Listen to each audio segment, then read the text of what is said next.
어제 아침에 신문을 가지러 나갔고 옆집 문 앞에 신문이 많이 쌓여 있는 걸 보게 되었습니다. 그 순간 가슴이 철렁했습니다. 혹시나 싶어서 문을 두드렸습니다. 최 씨, 계세요?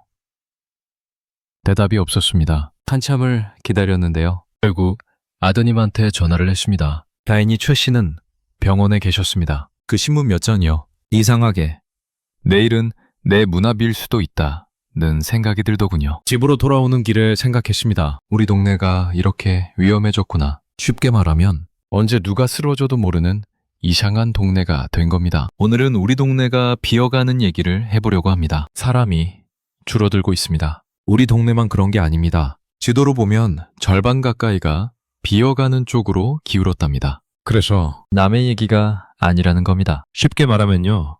우리가 사는 이 동네가 지도에서 사라질 수도 있다는 겁니다. 왜 이렇게 됐을까요? 여기서 중요한 게 있습니다. 말은 균형이라는데요. 우리 생활은 자꾸 한쪽으로만 쏠렸습니다. 돈도, 일자리도, 병원도 다 서울로만 몰렸습니다. 젊은 사람들이 떠날 수밖에 없었던 겁니다. 버스도 하루에 2-3번 옵니다. 병원은 시내까지 나가야 했습니다. 급할 때는 어떻게 해야 할까요? 택시비가 3만 원입니다. 한 달이면 몇십만 원이 나갈 수도 있습니다. 연금 받아서 병원비 내면 끝날 수도 있습니다. 그러니까 애들이 아버지, 서울로 오세요 하는 겁니다. 그런데 우리는 평생 여기서 살았습니다. 이 집이 내 집입니다. 이 동네가 내 동네입니다. 어디를 가겠습니까? 결국 이런 얘기입니다. 이와 관련해 옆집 박씨 할머니 얘기를 한번 해볼까요? 할머니는 자제분이 셋입니다. 다 서울에 있고 큰아들은 회사 다니고 둘째는 장사를 합니다. 막내는 공무원입니다. 다들 성공했다고 합니다. 그런데 할머니는 혼자 사십니다. 명절에만 자제분들이 내려옵니다. 한번 내려오면 이틀 정도 있다가 올라갑니다. 할머니가 어느 날 저한테 이런 말을 하시더군요. 아들 셋이나 키웠는데 명절 이틀이 가족을 볼 수 있는 유일한 날이야. 이 소리를 들으니 목이 막혔습니다. 작년 명절 때였습니다.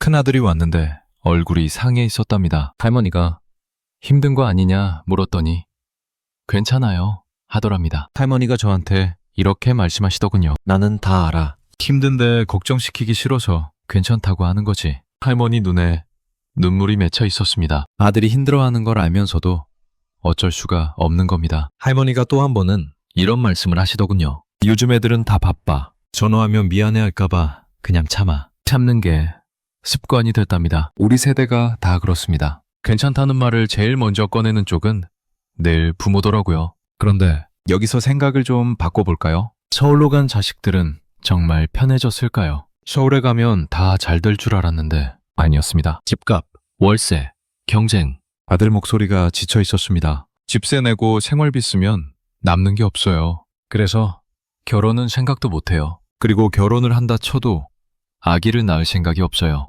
여기서 아이 키우려면 돈이 너무 많이 들어요.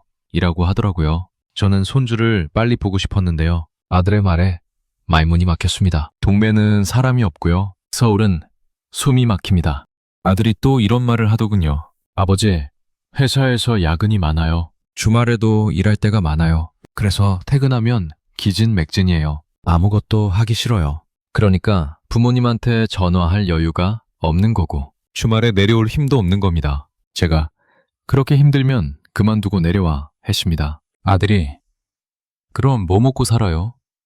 라고 하던군요. 할 말이 없었습니다. 자식만을 탓할 수는 없었습니다. 구조가 그렇게 만든 겁니다. 여기까지 들으시면서 마음이 무거우셨죠? 이제부터는 남은 우리 얘기입니다. 우리가 어떻게 살아야 하는지 구체적으로 들어가 보겠습니다. 동네에 남은 우리는 점점 나이가 듭니다. 누군가의 도움이 필요한 시기가 옵니다. 그런데 자식은 서울에 있고 이웃도 다들 어르신입니다. 작년 가을이었습니다. 정 씨가 갑자기 쓰러졌습니다. 혼자 집에 있다가 쓰러진 겁니다. 발견된 건 사망 후 이틀이 지난 뒤였습니다. 이웃분이 신문이 쌓인 걸 보고 이상하다 싶어서 경찰을 불렀습니다. 장례식장에서 정 씨 아들이 울면서 이런 말을 하더군요. 자주 전화할 걸, 더 자주 내려올 걸 하면서 후회하고 있었습니다. 저는 그 모습을 보면서 생각했습니다. 우리도 언젠가 저렇게 되겠구나. 그날 밤에 잠이 안 왔습니다. 나도 언젠가 저렇게 되면 어떡하나. 밤에 자다가 쓰러지면 누가 알까? 아침에 일어나지 못하면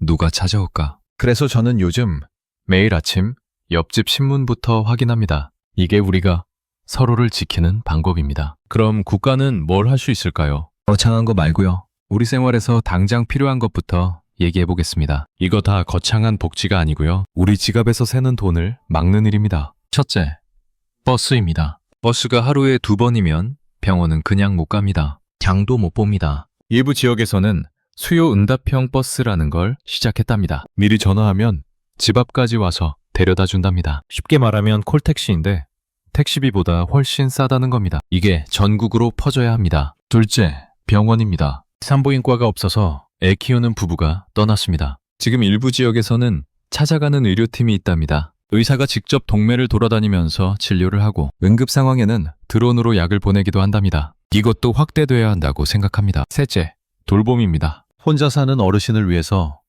안부 확인 시스템이 있는 동네가 있습니다. 아침에 전기를 안 쓰면 자동으로 담당자한테 연락이 간답니다. 이런 게 전국에 깔려야 합니다. 정부가 할 일은 큰 건물 짓는 게 아닙니다. 우리가 여기서 계속 살 수 있게 만들어주는 겁니다. 어제 뉴스에서 봤는데요. 어느 지역에서는 동네 방송국을 만들었답니다. 어르신들이 직접 뉴스를 만들고요. 라디오로 송출한답니다. 한 할아버지가 이런 말을 하시더군요. 아침에 일어나면 이제 할 일이 있어. 일이 있다는 게 얼마나 중요한지 아시죠? 이와 관련해 실제로 변화가 일어나는 곳도 있습니다. 전남 어느 마을 얘기입니다. 청년들이 돌아왔답니다. 왜 돌아왔을까요? 같이 일할 판이 생겼기 때문입니다. 마을에서 공동농장을 만들고 같이 일할 수 있게 하니 애들도 생기고 학교에 학생이 늘어났답니다. 경북 어느 동네에서는 빈집을 고쳐서 숙소를 만들었습니다. 그런데 목적이 관광이 아니었답니다. 버스 한 대 더 돌릴 돈을 만들려고 시작한 겁니다. 숙박비가 동네 기금이 되고요. 그 돈으로 실제로 마을 버스가 하나 더 생겼답니다. 선순환이 시작된 겁니다. 이런 변화가 우리 동네에도 가능할까요? 가능합니다. 누군가는 시작해야 합니다. 저는 요즘 이렇게 하고 있습니다. 동네 정자에 자주 놀러 나갑니다. 혼자 있는 것보다 훨씬 낫습니다. 혼자 오신 분이 보이면 말을 겁니다. 날씨 좋죠? 이 한마디로 대화가 시작됩니다. 자식한테는 일주일에 한 번 전화를 합니다. 잘 지내냐? 한마디만 합니다. 부담 주지 않으려고요. 대신 문자는 자주 보냅니다. 아침 뭐 먹니? 이런 거요. 답장 안 와도 괜찮습니다. 읽었다는 것만 알면 됩니다. 밤에 옆집 불을 확인합니다. 불이 안 켜져 있으면 전화를 한 통 해봅니다. 저녁 드셨어요? 이 질문 하나가 생명을 구할 수도 있습니다. 추억을 하나 말씀드릴까요? 제가 어렸을 때는 동네가 시끄러웠습니다. 골목마다 아이들이 뛰어놀았고요. 저녁이면 밥 먹으라는 어머니 목소리가 들렸습니다. 여름에는 평상을 내놓고 동네 사람들이 모여 앉았고 겨울에는 연을 날렸고 장날이면 장터가 북적였습니다. 문방구에서 공책을 사고 학교 운동장에서 운동회를 했습니다. 그때가 좋았습니다. 지금은 그런 소리가 없습니다. 그래서 지금 질문을 하나 해볼까 해요. 혹시 여러분도 동네에서 이런 장면들이 눈에 띄진 않나요? 학교 운동장 소리, 아이들 소리를 마지막으로 들은 게 언제쯤 되시나요? 학생이 50명 아래로 떨어지면 학교는 곧 문을 닫습니다. 젊은 부부가 떠나기 시작하는 신호입니다.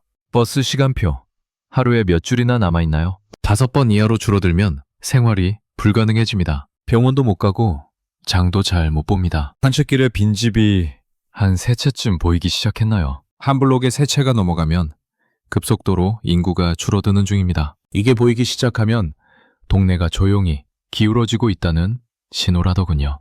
여기서 제가 깨달은 게 하나 있습니다. 정부가 뭘 해주기를 기다리면 10년이 걸립니다. 그 사이에 우리 동네는 더 비어갑니다. 그래서 저는 우리가 현실적으로 할 수 있는 방법을 이장님께 먼저 제안하기로 했습니다. 우리끼리 전화 돌리는 시스템을 만들어 보면 어때요?